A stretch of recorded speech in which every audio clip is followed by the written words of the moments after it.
In the previous lesson I introduced the menu bar.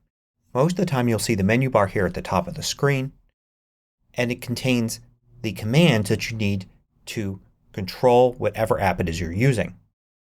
No matter which app you're using, the first item will always be what's called the Apple menu. It simply has the Apple symbol here, and you click on it and you'll access system-wide functions.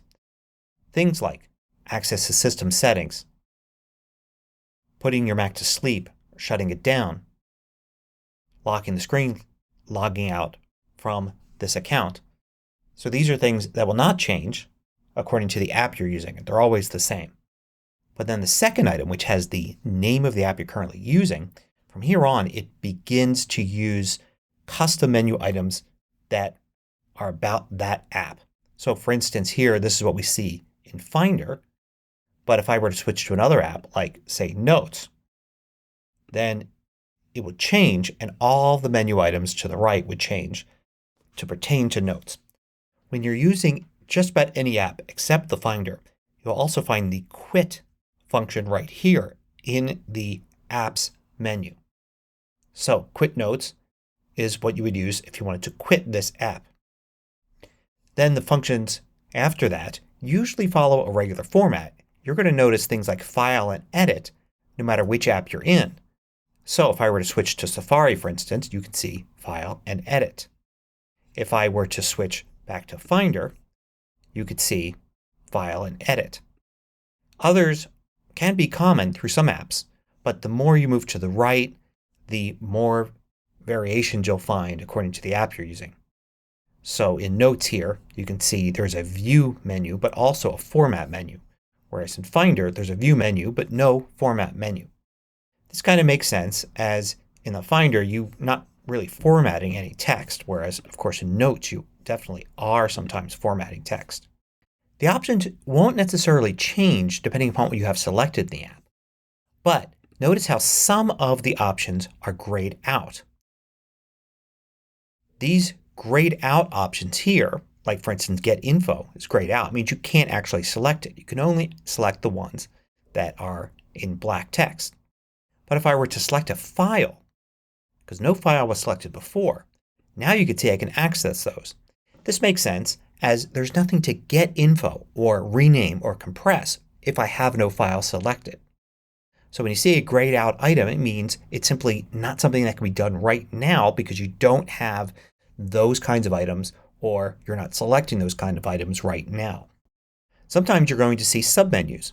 Like for instance here under File Open With. Open With is not a command of its own but gives you a submenu here that you can now access. So you can choose one of these. You can go many layers deep sometimes. For instance here I'm in an app called TextEdit. If I go to Format in TextEdit I can go to Font. That's a submenu here and I could select something like underline or outline the currently selected text. But I could also go even deeper. Notice there are submenus inside this submenu that I could select. And there's really no limit. So not all the commands are going to be found just by glancing at the list you initially see when you select the menu item. Sometimes you have to go deeper. Now when you want to access a command you would select whatever it is you're working on. You would go to the proper menu and then you would select the command like Get Info here. But there are usually keyboard shortcuts for the most commonly used commands. Notice that Get Info shows Command I. That symbol there is the same symbol you'll see on the Command key on your Mac keyboard. You'll see other symbols that represent other keys. For instance, this represents the Control key and you'll see that same symbol there. So Control Command N will create a new folder. If you look through the other menus we'll be able to find just about everything. So for instance here you'll see Hide Sidebar, Control Command, but Show Preview is Shift Command. The arrow pointing up is Shift. Hide Toolbar is Option Command. You'll find that same symbol on the Option key on your Mac's keyboard. Sometimes you'll find a symbol like this one here. Enter Full Screen is the globe symbol and F. And you'll find the globe symbol on the same key with FN on your keyboard. If you have an older Mac you would just find an FN on that key and this would actually just show you FN here. It would realize that that is what the symbol is on your keyboard. So when you use a command a lot, note what the shortcut is and that you could actually use that keyboard shortcut without going to the menu at all. So we talked about get info. I could select get info and it gives me info for this file. But if I were to use the keyboard, command I does exactly the same thing. Now it can be hard to figure out where all the different commands are in menus for an app. Some apps have tons of menus with tons of submenus. You could always go to the Help menu there and there's a search field. A lot of people think this will search documentation, and it will, but it will also search the menus. So for instance there is sort by date modified. If I were to search here by modified, and I just have to type the first few characters, you can see it goes right to sort by date modified. If I were to select it, it would point out exactly where that is. It's in View, Sort By, and there's Date Modified. I could then go to the View menu and navigate there and use it. Or I could simply click here and use it. So it's kind of a shortcut to get there.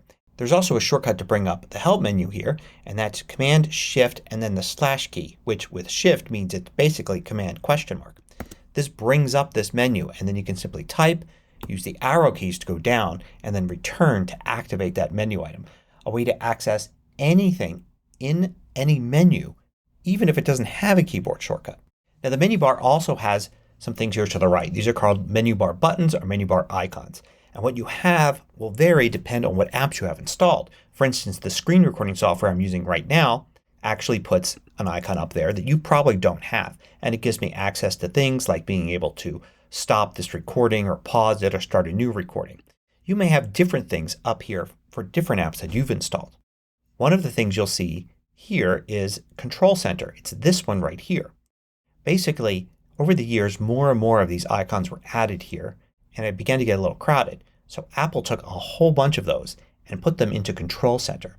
And now you can control various different aspects of your Mac without having to go into System Settings and without having to have a crowded menu bar filled with different buttons to click.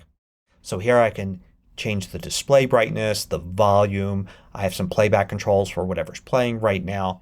And there's various things in here. We'll look at how to customize this later on. But for now know that you can get to a lot of different controls by going in here. And you can even dig deeper. So for instance, notice here Bluetooth has a little arrow to the right. If I click on that, it will dig down into Bluetooth settings. There are other things here as well. There's a way to activate Siri. We'll look at that. There's a way here to bring up Spotlight to do searches. And there's also the time here, which if you click on it will bring up Notification Center, which we'll look at later. And we'll also look at how to customize the time. So it can show you, say, the date or just the time or some variation of those. So there's a lot you can do here to customize this. But in general, these are things that either access specific apps, aspects of your system, or certain controls right here. Quick access to those things in the menu bar.